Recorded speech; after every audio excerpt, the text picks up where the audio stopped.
అండి. అందరికీ నమస్కారం. 'గుండె నిండా గుడిగంటలు' సీరియల్ ఈరోజు ప్రోమోలో ఏం జరగబోతుందో చూద్దాం.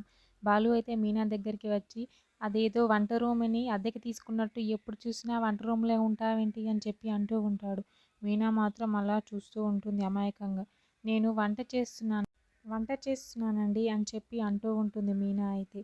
నువ్వు వంట చేస్తూనే ఉండు. ఇంట్లో ఉన్న వాళ్ళందరూ కుంభాలు కుంభాలుగా తినిపెడుతూ ఉంటారు అని చెప్పి అంటూ ఉంటాడు బాలు. వెంటనే అక్కడికి ప్రభావతి వచ్చి చేసే తప్పేంటంట? మీనా చేయొద్దా ఏంటి? అని చెప్పి అంటూ ఉంటుంది.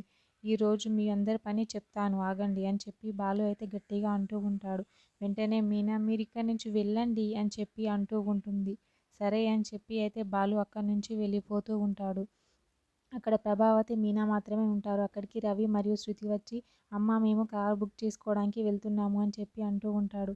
అవునా, సరే సరే చాలా సంతోషం అని చెప్పి ప్రభావతి అంటూ ఉంటుంది. వెంటనే రవి దీనిపైన సలహాలు తీసుకోవడానికి మనోజ్ అన్నయ్య దగ్గరికి వెళ్దామనుకుంటున్నాము అంటారు. సరే మనోజ్కి కాల్ చేసి వెళ్ళండి అని చెప్పి ప్రభావతి అంటుంది. ఫోన్ చేయడం ఎందుకమ్మా, డైరెక్ట్గా మనోజ్ అన్నయ్య వాళ్ళ షోరూమ్‌కే వెళ్తాము అని చెప్పి అంటూ ఉంటాడు. షోరూమ్‌కా అని చెప్పి చాలా షాక్ అవుతూ ఉంటుంది ప్రభావతి అయితే. అక్కడ మనోజ్ వాళ్ళ ఫ్రెండ్‌తో ఫోన్‌లో ఏదో వీడియో చూస్తూ నవ్వుకుంటూ ఉంటాడు అక్కడ. వెంటనే ప్రభావతి అయితే ఈ విషయం చెప్పడానికి రవి వాళ్ళు వస్తున్నారని చెప్పి ఫోన్ చేస్తూ ఉంటుంది.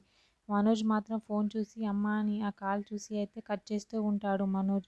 ప్రభావతి మాత్రం చాలా టెన్షన్ పడుతూ ఉంటుంది. ఎందుకురా ఇలా చేస్తున్నావు? నేను నీ ఫోన్ లిఫ్ట్ చేయొచ్చు కదా అని అనుకుంటూ ఉంటుంది తన మనసులో. మనోజ్ మాత్రం ఫోన్ లిఫ్ట్ చేయడు, కట్ చేస్తూ ఉంటాడు. ఒరేయ్ ఫోన్ లిఫ్ట్ చేయరా, కాసేపట్లోనూ దొరికిపోతున్నావు అని చెప్పి అయితే ప్రభావతి ఫోన్ వంక చూస్తూ అనుకుంటూ ఉంటుంది. మరి మనోజ్ రవి వాళ్ళకి దొరుకుతాడా లేదా అనేది నెక్స్ట్ ఎపిసోడ్లో చూద్దాం.